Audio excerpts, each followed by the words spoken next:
પૂર્ણિમા। ગુરુ, શિક્ષક, માર્ગદર્શક, પથદર્શક એમ ભારતના ભવિષ્યને ઘડનાર એક ગુરુના તો અનેક નામ છે।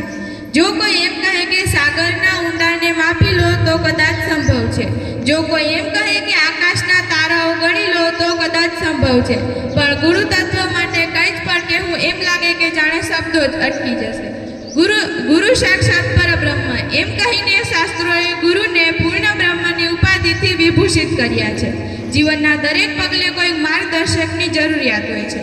જ્યારે અજ્ઞાનના કાળા વાદળોથી આપણે આપણા જીવનમાં દિશાહીન થઈ જઈએ, પરિસ્થિતિઓના અસહ્ય ઝંઝાવાતોમાં લાચાર બનીને જ્યારે આપણે પતનની ઊંડી ખીણ તરફ ખસતા જઈએ, ત્યારે એક અડગ પર્વત જેવા મજબૂત આશ્રયની જરૂર હોય છે।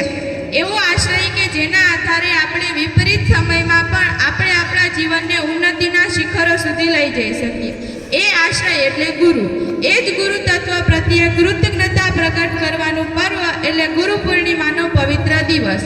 જેમ અષાઢનો વરસાદ પૃથ્વીને લીલીછમ કરી દે છે, તેવી જ રીતે ગુરુદેવની કૃપા દ્રષ્ટિ પણ વિદ્યાર્થીઓના જીવનમાં જ્ઞાનની હરિયાળી પાથરી દે છે। ગુરુ એટલે અજ્ઞાનરૂપી અંધકારથી જ્ઞાનરૂપી પ્રકાશ તરફ લઈ જનાર વ્યક્તિ।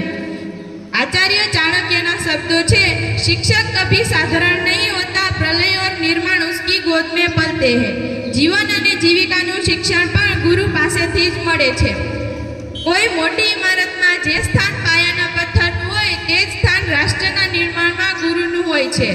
એક નજર ઇતિહાસ પર કરો, જો સમર્થ સ્વામી રામદાસ ન હોત તો, જો છત્રપતિ શિવાજી મહારાજ ન હોત તો, જો રામકૃષ્ણ પરમહંસ ન હોત તો, જો સ્વામી વિવેકાનંદ ન હોત તો, વતનની રક્ષા માટે પોતાની મોત સાથે બાદ ભીડનાર સૈનિક હોય કે ડોક્ટર હોય, વૈજ્ઞાનિક હોય કે કોઈ વકીલ હોય, દુનિયાના કોઈ પણ શ્રેષ્ઠ પદની કલ્પના શિક્ષક વગર ચરિતાર્થ થઈ શકે નહીં। મોટામાં મોટો કરોડપતિ પણ પોતાના બાળકોને એક શિક્ષકને સોંપે છે। તેને એ જ વિશ્વાસ હોય કે પોતાનું સંતાન એક આદર્શ સંતાન બને। कवि शिवम कहे छे कि छोटी सी कली तभी पुष्प बनती है जब भास्कर का प्रकाश हो, लोहा तभी सुवर्ण बनता है जब पारस मणि का स्पर्श हो, रात तभी सुहानी लगती है जब चंद्र की शीतल चांदनी हो, भले ही उसी तरह भले ही दीर्घ जीवन हो, पर दिव्य तभी बनता है जब सद्गुरु के ज्ञान का प्रकाश हो।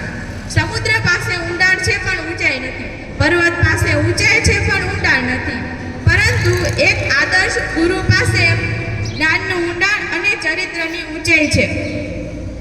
ગુરુ શબ્દ એટલો મહાન છે કે એના માટે શબ્દો જ ટૂંકા પડે।